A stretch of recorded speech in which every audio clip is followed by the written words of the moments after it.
To replace your clutch, you're going to have to safely lift and support the vehicle along with remove the transmission and several other things. Please follow the link provided at the end of this video for additional assistance with those tasks. Here is what your engine will look like after you have removed the transmission. Shown here is the pressure plate, blue arrow. There is a jack stand underneath the engine supporting the weight that is normally supported by the transmission. Attach your flywheel lock and constrain the flywheel in position as you remove the flywheel bolts. With the flywheel off, remove the flywheel seal. Using a screwdriver, puncture and remove the seal, being careful not to damage any of the side surfaces where the seal mates to the engine case. This is only if you are replacing the rear main seal. If yours is fine and you just want to replace the clutch, you can skip this step. Make sure you have gathered all the required parts for the job before you begin. Here is a picture of Pelican Parts Clutch Super Kit. It contains everything that you need to replace your clutch. Shown here is a lightened flywheel. The main advantage to using a lighter weight flywheel is that it reduces the weight of the rotational elements in the engine. However, the installation of a lightened flywheel may make the car difficult to drive, particularly in stop-and-go traffic. In addition, if you install a lightened flywheel, make sure that you install a spring clutch disc along with it. Insert photo. Don't use the stock clutch disc.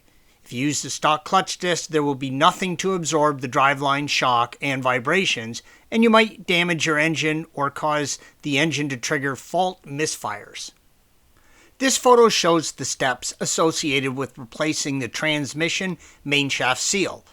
Pluck the old seal out of the guide tube and tap in a new one. Replace the O-ring with a new one and then install back onto the transmission.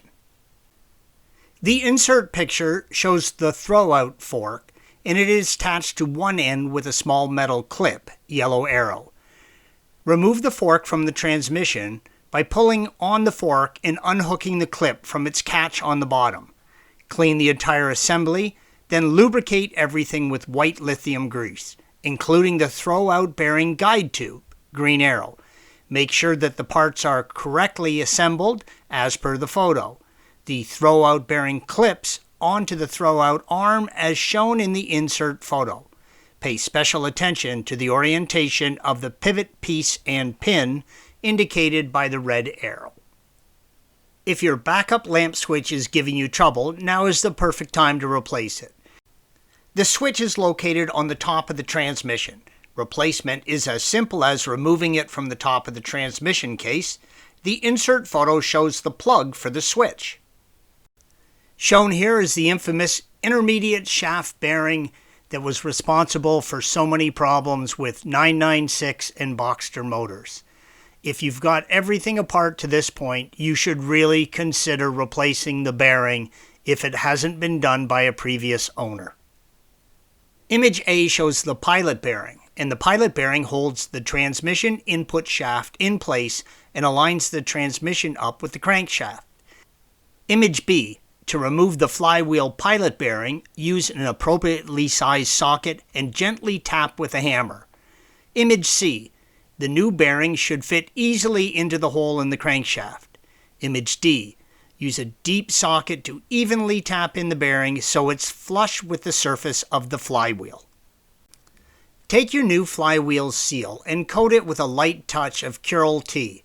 Then install it onto the engine, tapping lightly around the edge. The newer style seal is supposed to seat about 14 millimeters or so below the end of the crankshaft. This means that the seal will sit about 3 millimeters or so recessed beyond the edge of the case. Yellow arrow. There's a special Porsche tool designed for the installation of this seal, but I simply made my own using some plastic pipe from the local hardware store that was the same diameter as the seal. Tap lightly and carefully. Make sure that the seal doesn't become cocked in its bore. Clean up any leftover sealant that squeezes out. I use a simple flywheel lock that is basically a strip of metal with two large slots in it. Arrow right. This allows you to attach the lock to the bolt affixed to the engine case and one affixed to the flywheel, where the pressure plates bolts would normally mount. This inexpensive lock works great on almost any car. With the lock in place, torque the bolts working in a crisscross pattern. When tightening the flywheel fasteners, use the manufactured supplied torque specifications and follow the tightening sequence and steps precisely. The fasteners are torqued to yield and require multi-step tightening process.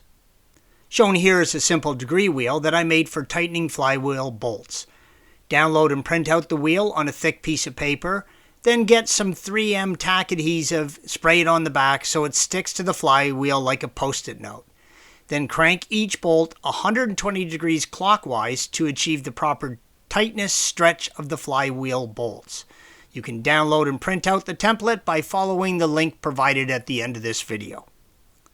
The clutch alignment tool, green arrow, is used to align the clutch disc, red arrow, with the pilot bearing, pressure plate, and the flywheel. Without the alignment tool, blue arrow, it would be nearly impossible to insert the transmission input shaft into the pilot bearing when mating the engine and transmission back together. When the pressure plate bolts are all tightened down, which are done in a crisscross fashion and torqued to the spec of the plate you bought, you should be able to easily pull out the alignment tool, and the pressure plate and clutch disc should be centered with respect to the pilot bearing. I recommend using all new hardware when performing a clutch replacement. Thanks for watching. Be sure to subscribe to our channel and check out another video in this series.